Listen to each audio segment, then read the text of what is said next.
Crandall says, I think it's dumb as for all right to sit here and pound the out of each other, and neither one of us is making a dime.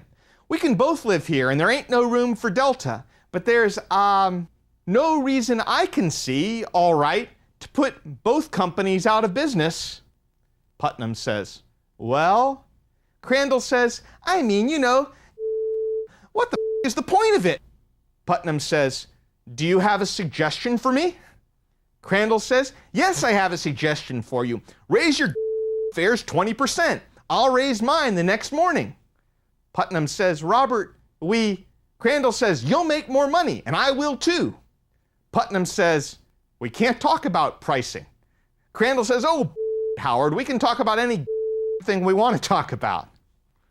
Yeeks, huh?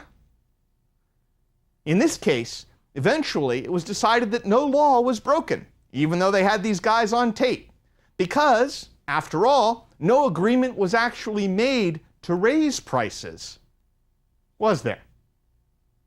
But conversations like that caught on wiretap do make you wonder how many other conversations go on in any given year that were not recorded, and how many other times firms might get together in order to try and restrict competition.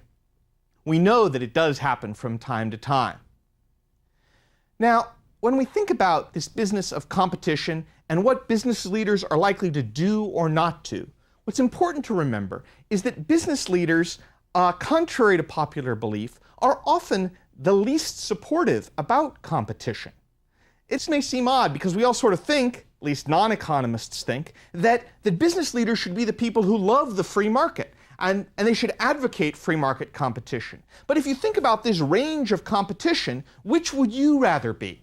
Would you rather be someone in a perfectly competitive firm, scrabbling and scratching desperately against many, many competitors making identical products? Or would you rather be a monopoly or an oligopoly, or at worst in a situation of monopolistic competition, where you can really have some freedom to raise price, to change your product, and perhaps to have some possibility of earning higher than normal profits over time?